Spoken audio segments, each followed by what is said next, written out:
Fellow citizens of planet Earth, good morning.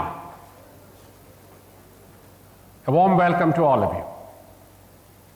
My name is Ravi Chaudhary. It's my privilege today to be a part of an outstanding panel with diverse talent and expertise. Chandar heads Sustainable Development Domain in Asian Development Bank, is also the Chief Compliance Officer. Jiva Perumal Pillai is the Sustainable Business Operations Chief in IFC South Asia. Are you welcome? Ashish heads the venerable Bombay Stock Exchange.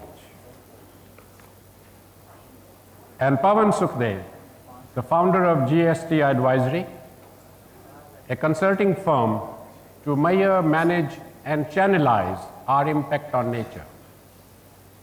He is the study leader on economics of ecosystems and biodiversity, and author of a remarkable book, Corporation 2020.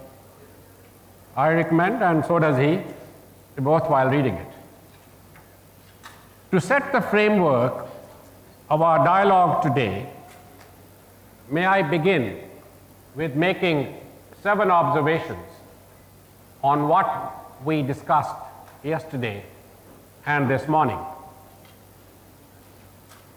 1, green growth agenda in both developed and emerging markets, sadly, is still looked upon as an incremental phenomenon, not a transformational imperative.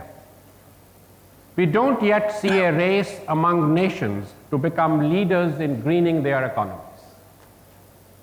2, while every nation can cite some policies aimed at promoting green economy, the major chunk of policies within countries or across countries are brazenly promoting anti-green business as usual.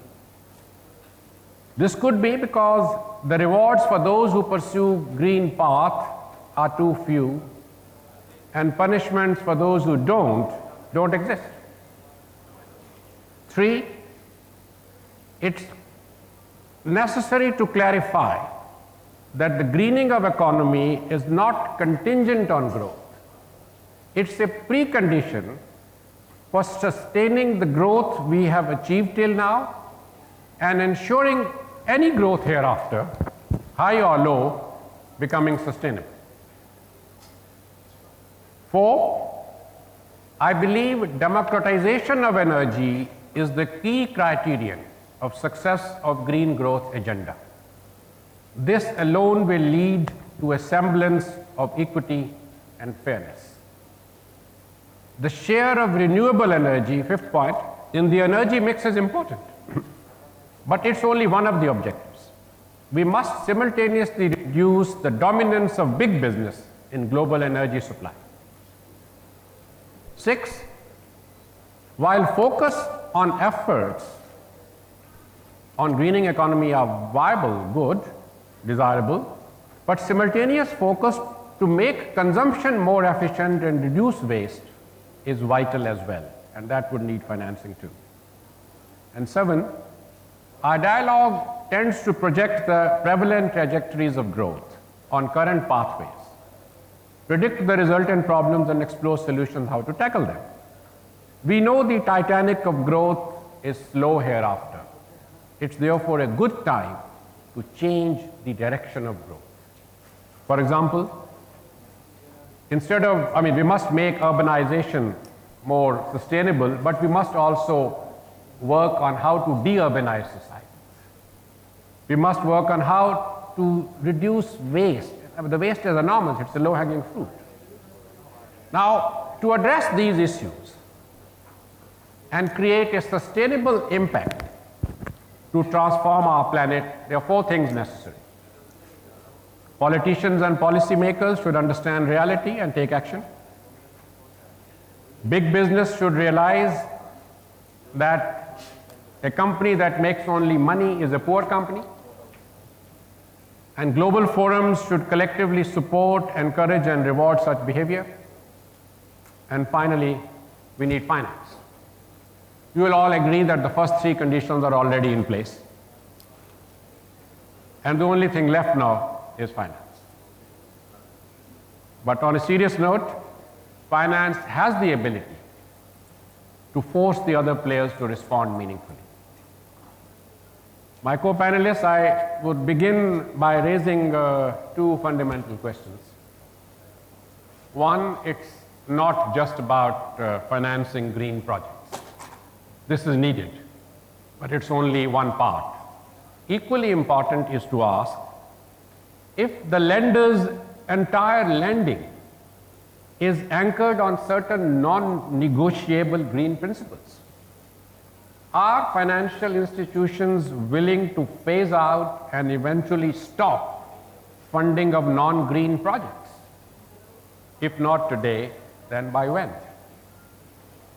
And my second question is, in terms of partnerships between government, business, and civil society, there is a change in paradigms. Perfect free markets are neither perfect nor free. They are now complex, adaptive systems. We talk about policy choices but often ignore the process of getting there. Policies don't work because of collective action traps, a systemic governance issue. Can financing create a system to take care of this? How do we change that? Of course, please feel free to raise any other questions which you think are relevant, and we want them to be a part of the takeaways. May I now request Chanda to please lead the discussion today. Over to you. Thank you, Ravi, and good morning, everybody.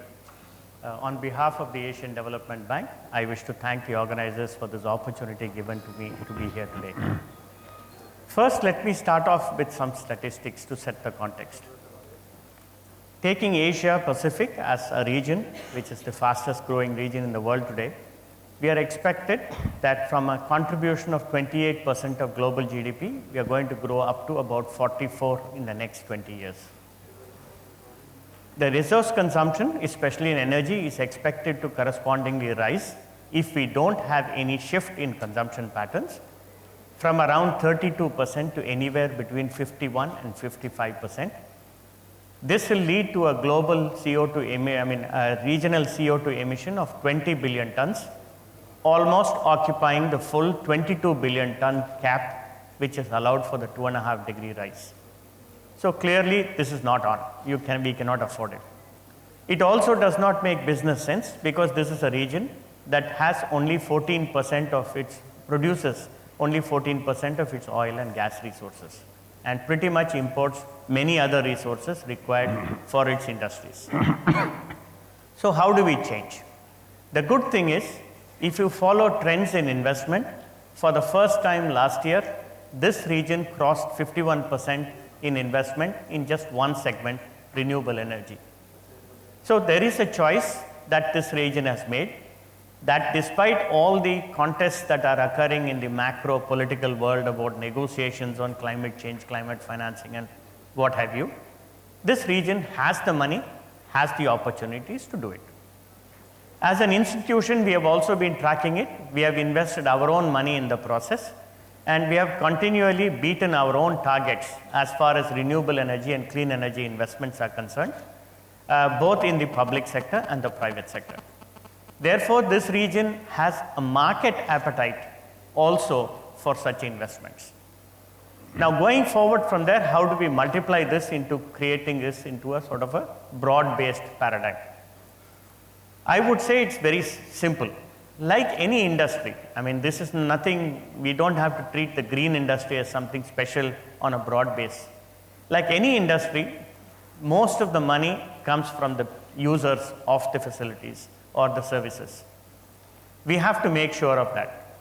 Yes, if we have to predict that at some point in time green energy is going to be the mainstream energy, we have to believe in it and we have to invest ahead for it. And where does this additional capital come to kickstart this process? we'll have to think of ways of leveraging what little public capital there is into private capital, to leveraging private capital. Private capital, despite whatever we may say, will always go to where it will go. Yes, there are some barriers, barriers of understanding technologies, barriers of regulation, and barriers of finding long-term limited recourse financing, which is required for private sector participation in many of these industries. This is where institutions such as the World Bank Group, ours, and others can come in, and governments can come in to say that yes, we will mitigate some amount of the risks that are there in the markets, emerging markets, when new entrants come in. But I think essentially the money has to be found from the market itself. Second, picking technologies. One would like to force the market to turn, and therefore one has to pick a few winners even if one does not have the full facts in control. So what do? We believe that certain trends are there. We can accelerate the trends through heavier investments or selected investments in some areas. And this is something that institutions like the Asian Development Bank, we do and we will do. And I think for the first, let me stop there, and we will get back later on when the panel discussion takes place. Thank you very much. I think you raised some very important points, and we'll come back to those. May I request Yujiva, please? Thank you. Can you hear me? I'm not sure whether the mic is on. Is it on? Awesome. Very quickly, I think that, and Sandeep has sort of more or less sort of laid the foundation for international financial institutions. Maybe you can take this also. So, I think it's working.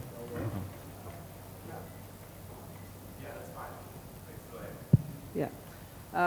And I think that we very much, I mean, he's laid the foundation, and I think from an International Finance Corporation, from where I come from, where we provide both debt and equity financing to the private sector, plus advisory services. For us, the renewable energy, green energy, clean growth is very, very important, and sort of most of our infrastructure financing and our financing in the manufacturing takes into consideration a lot of the green growth agenda. I think that as we move forward, I think in the context of India where we sit, where we have 400 million people actually without electricity, so and the demand and the resources required are tremendous. I think we have, and the private sector definitely has an opportunity to actually sort of scale up in the mini-grid area outside of the main power grids, which to a large extent, the on-grid at the moment is going to be very much dependent on the thermal energy, I think, for some time. So I think that we have, at least for the 400 million people without access to energy, that's an area where I think we should be encouraging a lot of this clean growth. I think that as we move forward, and the models are there. We've got the solar, the biomass. We've got areas, lots of areas on the renewable space, as well as on the waste to energy space that we can get into. And I think that the biggest issues on scaling up some of these models is the financing again. And a lot of the financing has to do with, I mean, the initial investments are very expensive. Long-term financing is not available in the current market here. And that, again, is where we can sort of come in and step in, the IFIs, both the World Bank and the IFC.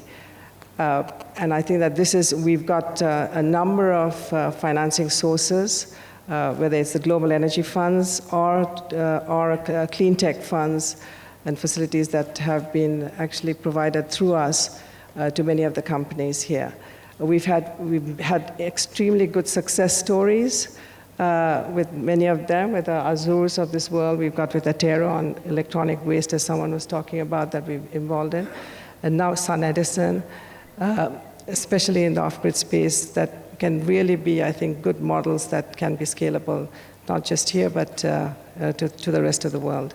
So I have a very positive, feel for the need. Again, as was mentioned earlier, that we only have one planet. The importance of clean, green growth is so important as we move forward. So I think that we should be sort of putting up our thoughts and energies into ensuring that this does really happen. I think I'll stop here and I'll sort of wait for the questions and answers later. Thank you for the very subtle wake-up call. Ashish?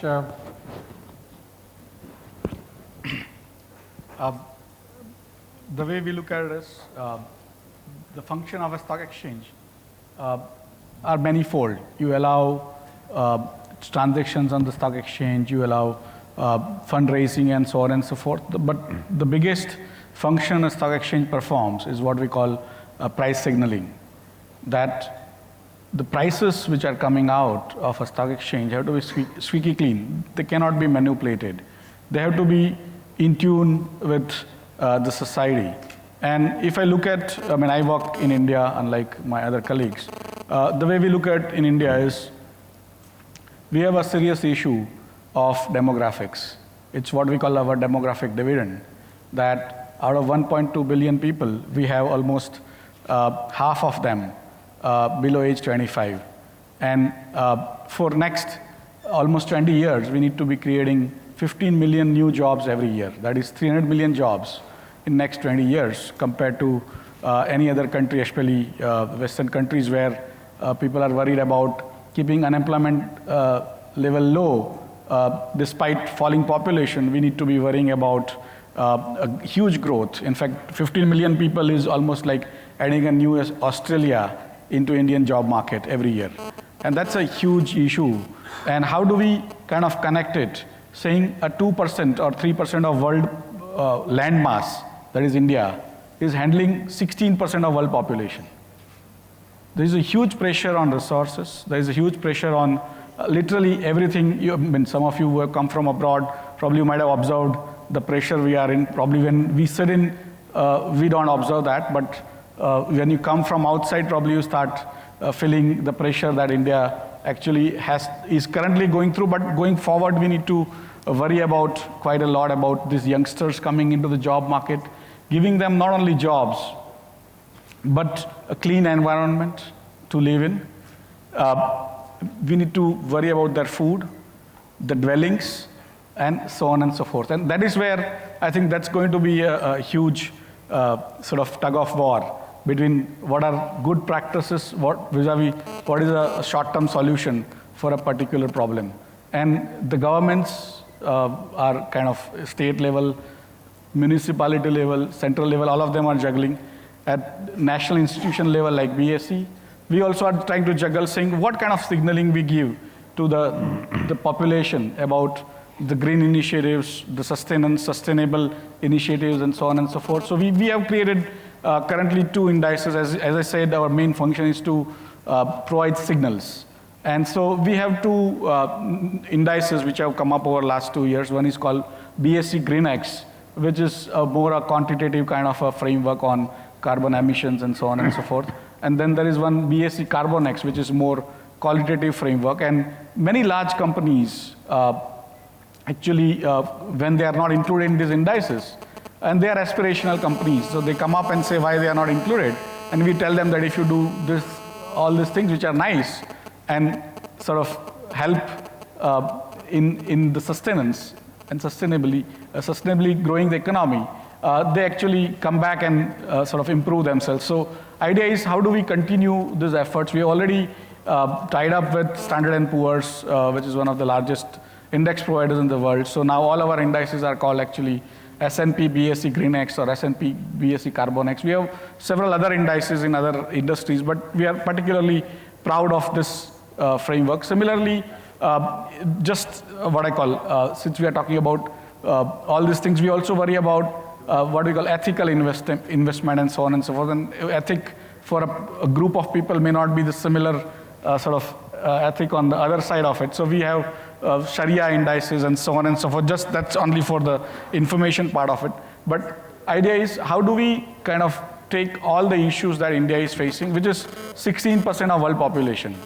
It is the second largest country in the world, and practically a microcosm of every type of activities that is going on. And as the earlier panel also discussed about how India is much more it does a lot of recycling and so on and so forth, but it also has many newer companies which are coming up. One of the companies which is currently in the process of coming out with a new public issue has around 16 plants across large cities in India, and they have plants which vary from 400 tons to 1600 tons a day of processing of municipal waste into energy bricks, into getting recycled plastics, even the recycled fuel by sort of connecting from plastics and other waste into creating fuel and so on and so forth. There are many new ideas that are coming up from within India, which are very low cost, because India is a market which has billion people,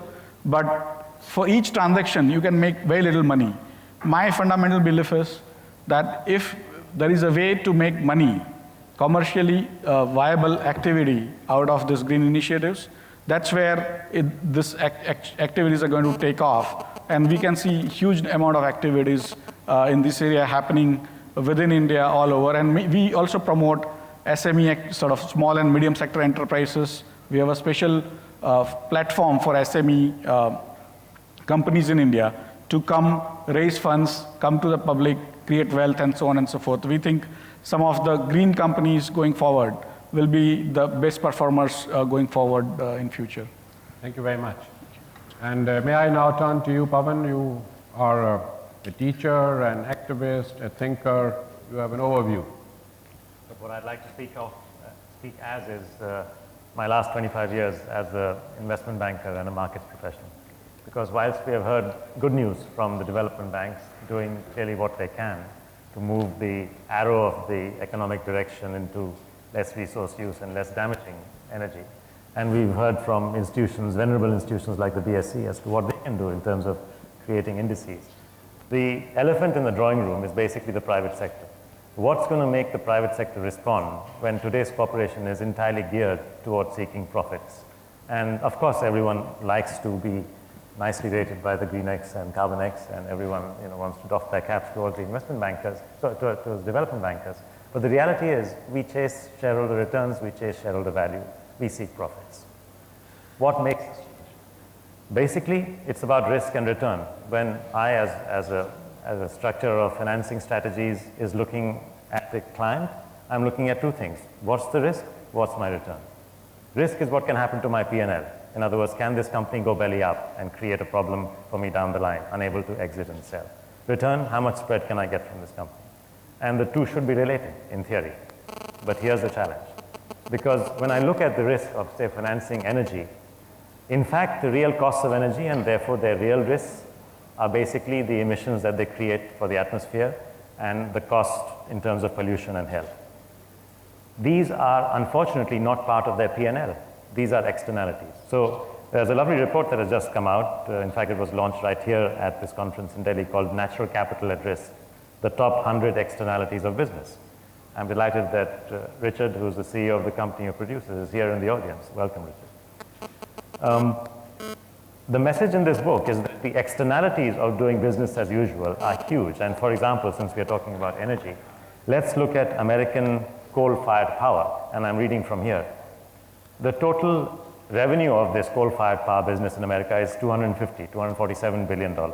The total externalities, which means their costs in terms of carbon emissions, in terms of the health costs in the US of the pollution they cause, and in terms of building damage, is $316 billion. So the cost of this business is bigger than its benefits.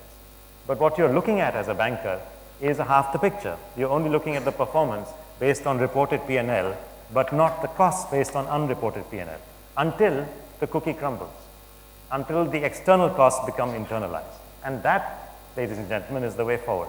If you want the private sector to respond, if you want it to invest in green energy, clean energy, and a green economy, the only way to do that is to force the private sector gradually to recognize the costs of doing business as usual, to recognize and manage and report its externalities. And I think that's why this report, Richard, and Dorothy, she's here, These excellent steps in the right direction.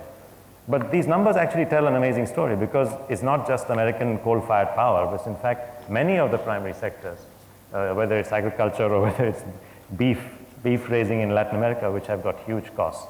We need to start measuring these, we need to start reporting these, and then we need to start presenting financiers with the true picture so that when they assess risk, they assess real risk. And when they assess return on risk and try to meet that return, they will charge the right return. At that point, there will be no need for subsidies, no need for even the goodwill of development bankers or even the focus of institutions on getting the right direction, because finally, cost externalities will have been internalized. Today, sadly, so this is what I think needs to be the number one focus, getting the externalities out there and recognized. Today, sadly, our policies and our policy financing and our fiscal policies especially are pointing in 180 degrees in the opposite direction. Let me explain why. If we look at subsidies today, it is not renewable energy that is receiving subsidies. Those are something like $20 billion. What's really receiving subsidies is, in fact, fossil fuels. According to the International Energy Agency, there's $550 billion of subsidies. This is a recent number that they came out with in 2009. $550 billion per annum of subsidies, price subsidies for fossil fuels. My own group at UNEP worked out there were $100 billion of production subsidies in the developed world. So $650 billion, that's 1% of global GDP, is today subsidizing coal and fired electricity and petroleum as a fossil fuel. That's the reality. Then on top of that, we've got $275 billion, according to the Food and Agricultural Organization, subsidizing basically intensive farming. And we've got $30 billion subsidizing fisheries. So we are, in a sense, creating a public financing direction which is opposite to where we want to go. So on top of not disclosing the real costs, we are actually challenging benefits from the public sector. That means basically your taxes and my taxes are going into supporting coal-fired power and fossil fuels. That's actually what is happening. So we need to change, I think, first the operating environment of the corporation in order that it can respond to the right costs and the right benefits. And secondly, I think we need to sort out the subsidies. And by the way, here in India, we also have subsidies. Kerosene subsidies is the main reason there's something like $6 billion, some 24,000 crores, when I last looked at it. Our next door neighbor, Bangladesh, has no problem pushing out the units that you talked about, the sort of small grid units in renewable energy. Today, I'm delighted to mention that Grameen Shakti has crossed its target of 1 million units installed in village homes. Basically, because they don't have kerosene subsidies, the cost of kerosene is the same there. It's 55 taka there, it's 40 rupees here. But we subsidize it 80%, they don't subsidize it. Net result, it is possible there for the village housewife to purchase a solar panel, one of those small things, wire it up to her 10, 12 neighbors, charge them the opportunity cost of kerosene, in fact create a bankable model for development bankers and local microfinanciers to actually conclude. We don't do that, we can't do that because we have got a distorting picture of subsidies. So, these public costs that I talk about are not just international, they're here as well. So I think these are the two things I'd like to leave on the table. Brilliant. I think there has been so much of substance which has been talked about, great agenda for future. But let me take up 4 of the distinct points which I could cull from these inputs. First, Pawan, how do we go about desubsidizing subsidies in non-green sector? Now, what are the steps? Steps that have to be, yeah. The governments are not doing it, let's face it. Yeah, And because they are under the pressure of the lobbies. correct. Businesses are entrenched in it, they are not letting it happen. So is it left only to civil society, or can finance sector or any other sector as it if jump the gun and take the agenda forward? Ravi, I would be less confident of the private sector if the playing field were level. But unfortunately, we have a non-level playing field. But at the same time, I'm not negative entirely about what governments can do. So let's take one example, which is in Jordan. Now, Jordan has oil, so it's only natural that they should subsidize. Amman is the capital, but it's also 80% of the population of Jordan. And there, the extent of subsidy of fossil fuel was creating traffic log jams and huge pollution and health costs. Government recognized that, and over phases, they actually reduced subsidies. But in a way that made transfer payments to middle income and low income households. So they literally sent out checks to low income households and to everyone working for the government and private sector below a certain level. 3 rounds of checks were sent as compensation for the increase in cost of fuel, which is necessary, and I think that has had positive effect. Now, not every government effort, and there are some in Africa, Nigeria, for instance, which have not worked out. So clearly, it's not a one-size-fits-all solution. But I remain less confident about how much financing can do, other than doing what we do well, which is to look at the risk, look at the return, and then provide financing for what we see. That means it's going to be a very slow process. It is slow unless you agitate, or unless, I hope that doesn't happen, unless the problems become so big that there is no choice. Could multilateral organizations like ADB, IFC, World Bank applaud these nations' initiatives that are proactively promoting green economy and make them feel they are being rewarded for these actions? Is there a way? I think that we do. I think that all our IFIs, we do actually encourage policymakers to actually be doing the right thing and reallocating resources away from negative externalities to positive externalities and green growth. So I think that, and in some countries have done it. As you mentioned, Bangladesh is one. We've had very good experiences in Africa, for example, where there has been a lot of impetus. But here again, I think it's the political economy of subsidies in a country like India, which is a big issue. Kerosene, for example, highly subsidized. Major consumers are the BOPs, the base of the pyramid, the poorest of poor. Unless there are alternatives, and unless the public and the private sector are willing to come in and invest heavily, and there is the green light. And I think that one of the issues is also this, and we talked about this, is the sort of the policy volatility, So sometimes, one government says this, and the next government says this. So I think the political economy aspects are very important. But we are very much concerned, and actually we do, one of the reasons, for example, we do provide subsidized financing to many of these clean growth initiatives by the private sector is primarily to circumvent some of the, because the policy is so distorted. So that's sort of an incentive for the private sector to get into a space that is good, negative, with positive externalities, and that they can actually help to make a business case and a business model. So, we would not need to have to subsidize them if the policy environment was fair and rational and sensible and sustainable.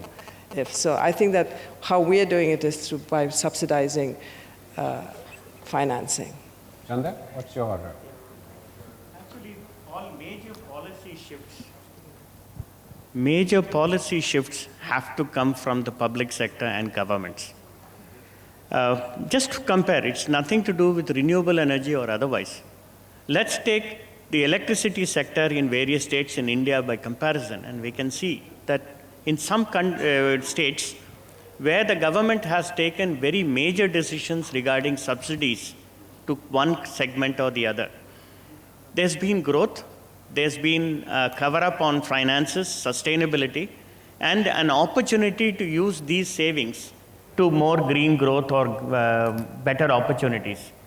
Whereas in some cases where it's been allowed to run as business as usual, even the existing sector has run down. I'll just give you the example of Gujarat because I happen to know Gujarat very well. In 1995, 29% of the state revenues of Gujarat were going towards agriculture subsidies for electricity. Just one segment was consuming 29% of all revenues. A decision was taken at that, say 4 or 5 years later, to revise this sharply upwards and also to measure the consumption. But with an understanding that the surpluses or the savings in this would be reinvested into the sector to provide better services. Look at the sea change now. There's been a major change now, and the sector has become healthy. It's worked. It's also saved water because this free electricity was being used to fund pumping of free water, damaging the water table as well. And that shifted into drip irrigation and more efficient forms of irrigation as a spin-off. There are other states where in the 70s they were doing very well, but thanks to improper subsidy policies, it's actually run down, and today you are having 10 hours power shortage. I won't name the states, but it's there. So governance has a big impact on this. I mean, you can ruin a good, well-running sector through improper policies. You can make a good sector happen through proper policies. And Thanks. Brilliant example. Yeah. Ashish, you know, we all know that in the long term we are all dead. But in the short and medium term, do you visualize a private sector finance company being a totally green company? Absolutely. Why not? I mean, it's possible, and probably he being an investment banker, probably he should lead it. But basically for me, the way I am more a technologist. I still believe that some of the stuff what we are doing can be changed fundamentally in a technological sense. If I look back, I'll tell you stories. I might be completely incorrect, but there is some sort of a lesson to be learned. I was reading a book called Price. It's on the oil sort of politics. One thing, currently what we are discussing broadly under this framework, business for the environment, is two things: pollution and energy. Broadly, I would cover into two parts: pollution and energy. The energy part of it, before the cars and other things started working on the fossil fuels, actually the whale oil, you know, the whales, the fish oil used to be the main oil which used to be sold in many parts of the world for sort of keeping the houses lit, not warm but lit. And I'm sure 200 years back or 100 years back, they would have probably had similar conferences, not so large because technology would not have been so evolved, but they would have been discussing how to get more whales, while they were killing all the whales practically. And suddenly a technological solution came up of the fossil fuel, which is what changed the discussion completely. The second portion of it, that pollution part, same logic. London had become very, very large city by the start of 19th century. And can you imagine the city run by horse carriages? It was full of basically the horse waste on the road, and it was thinking, the city was thinking. And the stories I have heard, and some of you can also understand it from the novels written in those days, they would be probably discussing the same stuff about how to come out of this pollution. And again, when the cars came, that problem was completely resolved. So how do we basically look at it from a technological perspective is that how do we create, till the time we hold on, in the sense. The question is more how to change the corporate DNA of a finance company. No, I agree. Do you think investors will go for it? Can we educate For investors? me, if the finance company is financing this kind of innovative, what I call transformational technological solutions at very, very low cost, because as he also mentioned about subsidy part of it, for me, subsidy cannot be 100% most of the time. It can be 5%, 10%. When your solutions are giving 50, 80, 100 times returns, not percentage, but those times returns, suddenly that technology actually overpowers. And my concept would be, the way I look at it is you go for, when I have been a financier also, I have been a banker. How do I invest my money? Or how would I, rather if I had money that is, how would I invest my money? I'll buy what I call lottery tickets. Lottery tickets in the sense of non-linear payoffs. You invest in small little companies which work on this transformational sort of changes in technologies. So you are saying it's difficult? It is not difficult at all. I'm saying it's very easy. But if how do we do it? Yeah, if you try to reduce subsidies, for me, that's a much longer, much more difficult aspect. This is much easier, and I have seen some of, like I told you about that company, where company is now around 4,000 crore, or almost, they think they will be $1 billion market cap, and none of you have even heard of it.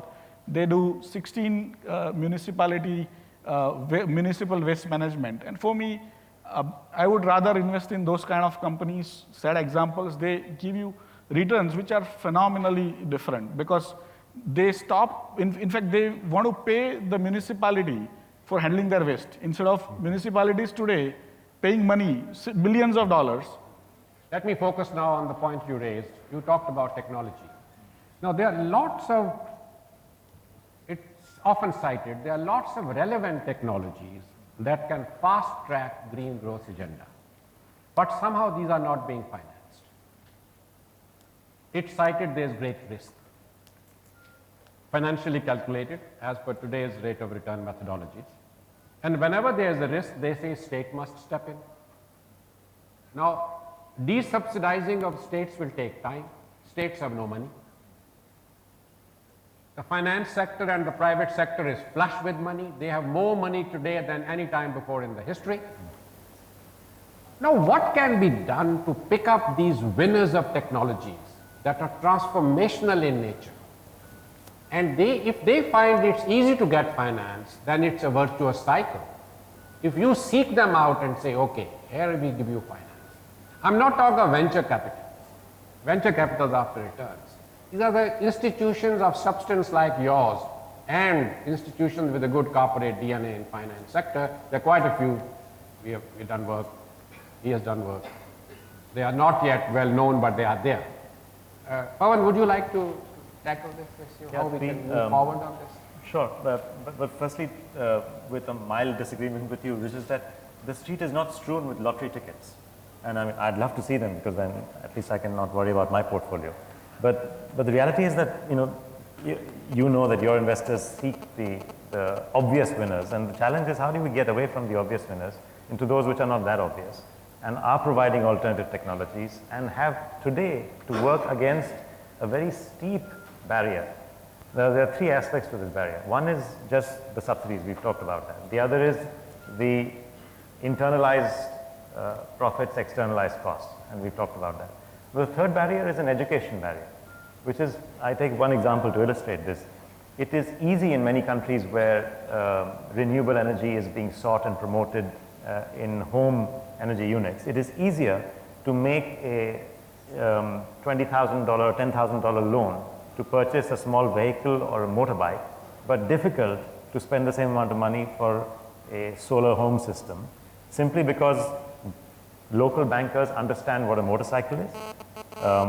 They think it's an asset, it will provide security, and you'll get the money back because it's the head of the family. What they don't necessarily see is that the solar home system will save a few $1,000s a year to the family, will actually become much more valuable than the motorbike, will not result in a motorcycle accident for the breadwinner of the family at some point, etc., etc. This is about educating the lending banker, right down to the point of the small branch of the State Bank of India in districts where they have to make choices as to what they lend against. So I think there's a lot to be done in that sense.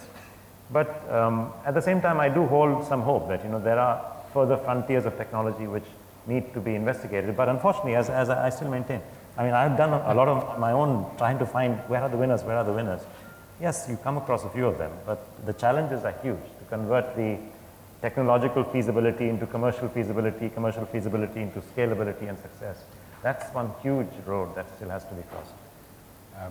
I'll ask one more question from the panel, then we'll throw it open to the audience. And at the end, I'll request each panelist to make some strong takeaway bullet points in half a minute, 1 minute each, so that we'll conclude on that note. What has been often raised and as one of the key issues which is not bringing about inclusivity and growth is the differential rates of interests. The rates of interest for the big industry, the big borrowers are X, and the rates of interest for micro entrepreneurs are 3X. Can we not reverse this equation? I mean, why do we have to stick to this in the name of economy of scale? I'm told technology today can make scale irrelevant. So what can we do? We need some novel thinking, and that's going to be the real financing revolution. That's what I'm looking for. Okay. Actually, if you talk about sustainability of business, obviously costs have to be recovered. And therefore, given that handling a large amount of small customers is inherently more expensive than handling a few large ones, the costs are going to be different. But I take your point that there is a need to promote this kind of low-level, small entrepreneurship in order to keep the business momentum alive, keep the grassroots inclusivity improved. This is where both governments and multilateral financing institutions come in, and we do provide subsidized interest rates to create these entities. For example, we spoke about the Grameen organization. Well, ADB is a funder of the Grameen organization, and similarly other institutions. That's one. But I think it would be wrong to force a lower charge on microfinance institution, because all you will end up by doing is to shut it down. So I think that's not the right way to go. The second thing is we can have targeted funds for going up, taking Pawan's point. We do have funds with what we call double bottom lines. To make money is not enough, you need to have a social responsible cause to commit to. Yes, we do take more risks on those types of funds, accept lower rewards, but in the hope that this can create a market where others can prosper, not necessarily us, but others can prosper and take it forward. So this is also something we do. Some hope. Yeah. Jiva? I think that just said exactly, and I think that initially, I think, given the fact that we have to work with aggregators, at the end of the line, and it's not easy to finance. No, you need this. Sorry, my mic's not working. Thank you.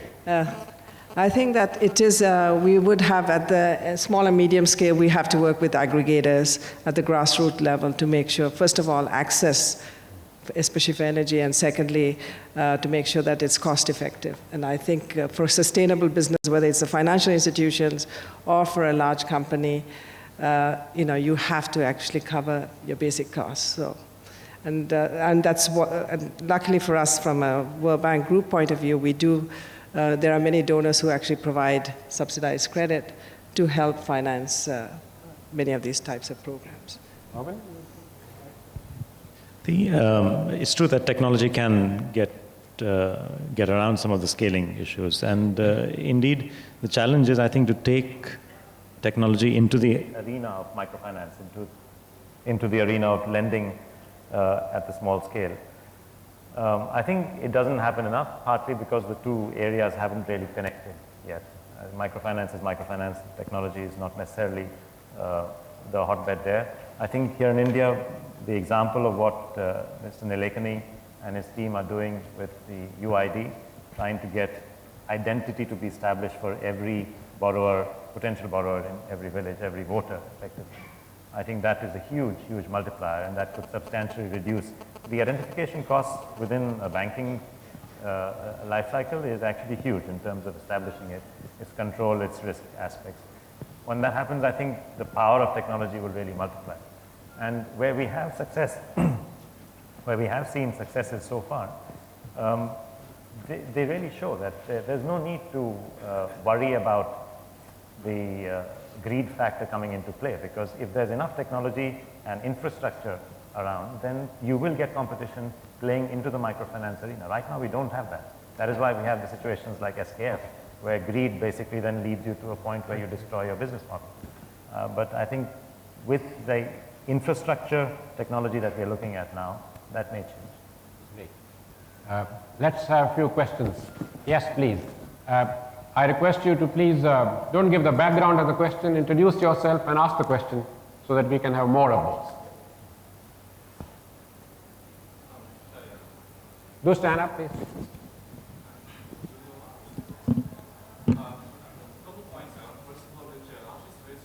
No, we can't hear you.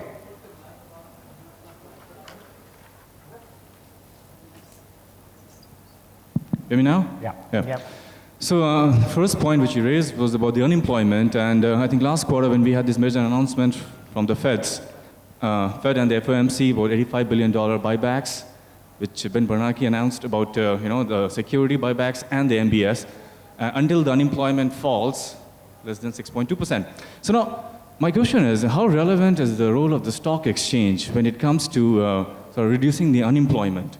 Okay, fine. I mean, you go for the IPOs, the particular price points, valuations you stick to, and you sort of increase the workforce. But other than that, what is there any other relevance?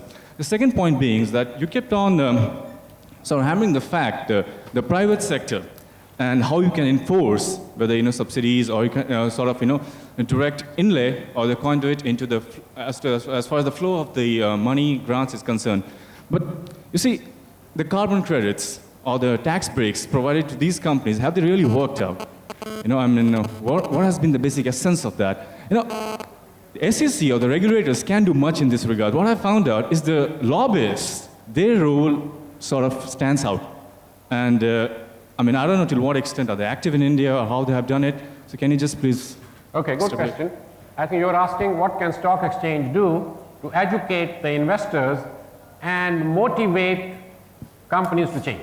Okay, few more questions, then we'll take them all. Yes, please, at the back there.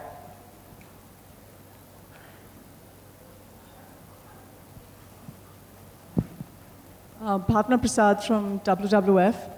My question is regarding some of the key factors that have really influenced the global financial institutions towards a green agenda has been either NGO action or investor action, or its bottom line risks or business benefits to an organization, or even rating agencies at some level. What is the real factor that you think is important to influence Indian financial institutions that have really not been leading on the green agenda as much as some of the global financial institutions? There are a few exceptions, but by and large, Indian financial institutions haven't really moved on that agenda. I like the flavor of your question, how to reinvent rating agencies on different criteria. Great. Yes, please, at the back there. And then here after that, on the left. Hello, Naveen Marchetti from Global Marshall Plan. My question is... Louder, please. Yeah. Now can you hear me? Yeah. Naveen Marchetti from Global Marshall Plan Initiative. My question is concerning financing the theme what we have. We have banks and institutions for rural, Grameen Bank for rural area development and agricultural banks. Why can't we have institutions and banks for green growth, something like Green Growth Bank? That's my question to panelists. Yeah. Okay. Yeah. And this question here at the left. And that's the last of the first round of questions here. Thank you. My name is David Sturman. I'm with the CBD Secretariat. I noticed on the panel there was a lot of talk about subsidies and eliminating subsidies for brown industry and green subsidies.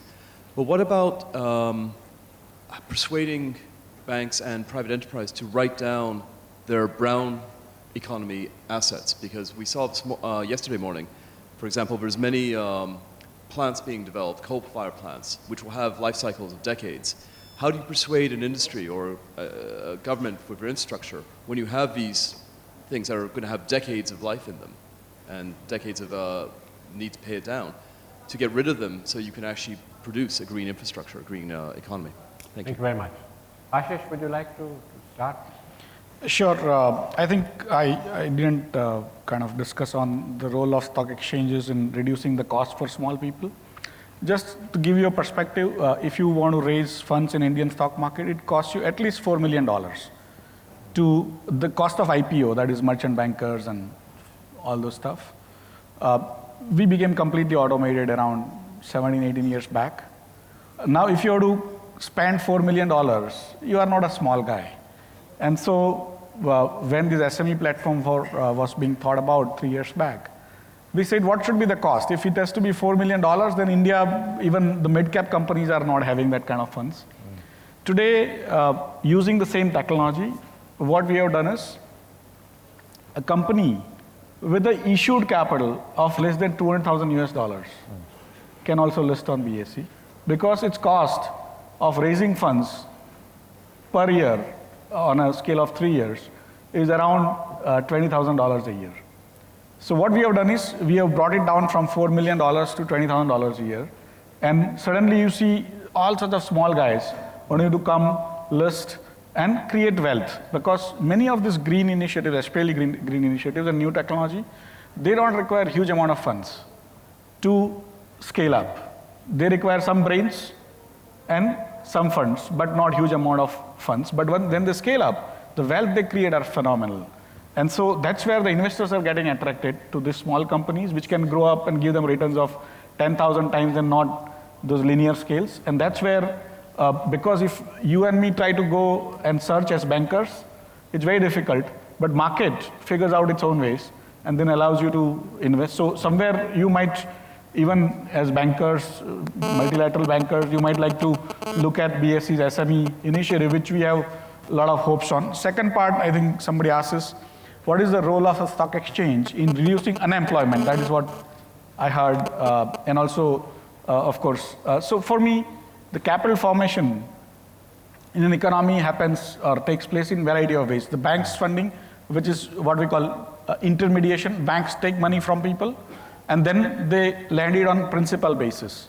That is what we call intermediary basis. What exchanges do is they provide you platform for multiple people to borrow or take partners from other people on direct. The exchanges don't have money themselves, but they help create the most efficient ways. Where banks are also not able to do it, the exchanges allow small people to come in, invest in other small people. And my hope is to create a social exchange at some point in time, because interestingly, probably India is the only country which is going to have a 2% of the profit of any large company to be invested in CSR activity, as we call corporate social responsibility. Once the act passes, India will be probably the only country in the world which has made CSR mandatory. And many of these investments will go into what I call sustainable investment and so on and so forth. So that's where I have, that's where I have a lot of hope on. Thank you. Bhavin, would you like to take up the rating agency? Yeah, sure. I'll pick up the rating agency question because it kind of informs a couple of the others as well. What can we do to better pick up information that enables raters to differentiate and therefore differently present green, positive externality companies versus not so green, brown companies? I think this is firstly important because it's a technology, it's an approach which, if rating agencies adopt, will also have ramifications across the development banks and indeed the private banks. And I'm delighted to share with you, although I can't disclose names, there are already 2 development banks, global banks, which are looking at externalities.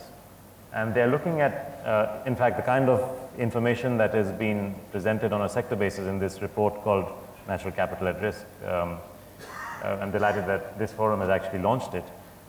Because they're saying that, okay, if we are going to start lending for the sake of argument to agriculture sector or to coal-fired power, the question that was raised about, why don't we depreciate or why don't we recognize the life limitation of coal-fired power? They'll take those externalities into account in assessing the risk. And let me give you a small example, which is, I hope, illustrative of what can happen. Supposing before the time that banks were lending to BP for offshore drilling platforms in the Gulf of Mexico. Supposing they had calculated the ecological value at risk out there. In other words, the potential externality of drilling in the Gulf of Mexico and having a spill and then creating the costs of that due to ocean pollution. Pollution is one of the 6 areas, sea pollution is one of the 6 areas that this report has covered. Supposing they had done that, then they would have worked out, and this is the result of some research done by Bob Costanza, that the costs are of the order of $30 to $600 billion. And if they had done that, then they would never have thought, firstly, that it's a good idea to lend, and secondly, the bankers would have insisted that BP invests that $500,000 that is needed for the sound-triggered pressure sealing device on the top of the tube of the wells, each of the wells, which have then prevented the spill. As it happened, this decision was made by BP managers not to invest that $500,000 per tube because, well, that's just cost. They should have seen it as insurance against the ecological risk. Nobody calculated ecological risk. Nobody therefore put the pressure. The banker didn't raise the issue. The borrower just carried on doing what they did. And you see the result. It's a total disaster. It suited them until the BP oil spill took place. There was an immediate write-down in the market value of BP of $70 billion. There was a book loss of $20 billion. The CEO lost his job. These are the things that happened as a result of rating agencies, bank analysts, and investment bank analysts not having the information on externalities and not pressing it into service for their own work, which is assessing risk. Thank you very much. A quick response to issues? Green growth, can I take the bank? Yeah. Okay. The reason we don't have green growth banks is because green growth occurs in normal sectors. So you are supposed to have green growth arising as a result of doing some normal activity more efficiently. That's how 90% of green growth happens. So you don't have a green growth bank because you need a bank that finances energy, transport, what have you, but doing it in a better eco-friendly manner. That's number one. Number two, there was a question on Indian financial institutions. Why do they not do more of lending to green growth? It's twofold. The first one is on limits. India is a country where, by and large, banks do most of the financing, and they are not taken out by long-term bonds, which is customary in most developed markets, that you start off with bank financing, but then long-term capital markets take over on these kinds of long-term projections. Unfortunately, we don't have a deep enough capital market to take that off. So they have reached their limits on this. The second is, they are organizing education now for informing their, let's say, assessment arms into how to do green growth and modern forms of financing. So this is changing. It's slow, but it's changing. We have time for one burning question. Who has the most burning question? Most important. Okay, sir. Mr. Romi Khosla.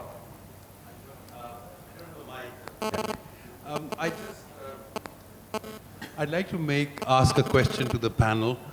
For me, the search for a transformational solution to sustainability requires enormous amount of participation from both the public and the private sector.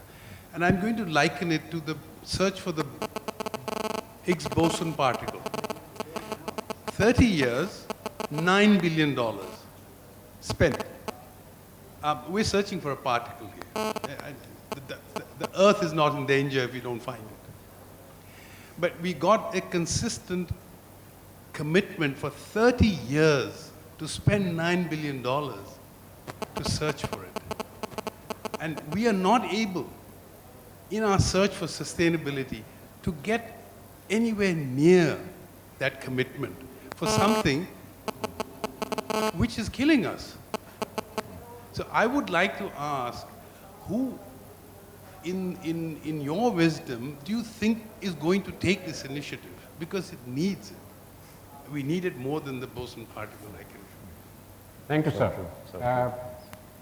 30 seconds each, if you could like to respond and sum up whatever you like, sir. Yeah, I am a firm believer of what I call grassroots innovations rather than governments trying to innovate, including boson. Probably that's where the cars were innovated, the planes were created, and so on and so forth. Rather than, even internet was a government innovation, but not in the way it has come out. So if you spend large amount of sums, I have a framework that you may get nothing. If you spend nothing, you may still get very good solutions. So I would still worry about humans figuring out solutions rather than government figuring out solutions. Thank you. Beautiful question. I really thank you for that. The Higgs boson was great, but I think greater than that is that one solution, that key, and I think that is the private sector and how to transform its behavior. 75% of GDP and jobs are in the private sector. They pay for most of the taxes that bridge the gaps of governments. Governments are in the hands of the private sector. That's the reality. To change them, we need to change the operating environment in which they are, which means changing how they account for profits, changing how they get financing, how they advertise, and how they get taxed. That's actually, sir, that is the Higgs boson of the sustainability world. We need to change the private sector behavior. This, I repeat, is the step one in getting there.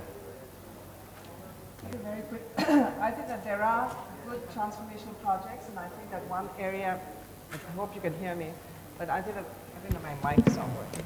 I think that we do have some good transformation projects to respond to the last question, and I think that one example I can give you very quickly is the solar rooftop programs that we've just started in Gandhinagar in Gujarat, and we're hoping to replicate that on flat roofs throughout most of North India.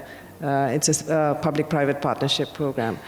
So that's one area I think IFC's initiative can be is transformational and can be scalable. Secondly, I also agree on this national capital, and this is natural capital is the way to go. I think that this would, and this should be not just taken on by the private sector, but by the public sector as well, because as you know, the public sector to a large extent is financing most of the infrastructure and the energy sector in most of our countries. So I think that if all of us could sort of commit to this natural capital, I think we'll go a long way. Thank you very much. Last word. Yeah, thank you. I think there are two important converging trends that are helping this movement forward. In the developing world, earlier pollution was thought as to be something we can clean up later because we don't have enough of it. Unfortunately, it's been proved otherwise, and the places which have had the most industrial activity are now the places where there's more intensive pressure to clean up. China being one of the examples that we see. And that's why the investment you see in these kinds of renewable or clean technologies are happening most in those places because the shoe is pinching right now. That's number one. Number two, globally, as to quote Zaki Yamani, the Stone Age did not end because of lack of stones. And now we are finding that it's not a question of finding resources, but we cannot use resources at the pace we wish to use resources. That's coming home clearly, and therefore the need to change something globally, the paradigm, and that's now, I think there's a huge awareness of this. One final point, if I may. Everybody forgets the bottom line on this. Actually, the bottom line is population growth. Just to give you an example, in 1992, there were 700 million people in Asia Pacific without access to electricity. Today, there are still 700, and I saw an IEA report that in 2025, there will still be 700. Yeah. Okay. So the issue is the bottom. If you don't have a control on the denominator, you can never catch up on the numerator. Yeah. Somehow we seem to have forgotten about it. 5 years ago, 10 years ago, when the world was reaching 5-6 billion in population, everybody was talking about population management. Today, 9 billion, nobody is talking about it at all. I think that's a bigger worry. Thank you. Thank you very much. You know, an age is called dark, not because there is no light, but because we refuse to see it. This has been a panel which has shown us a lot of light, and let's applaud them all. Thank you very much.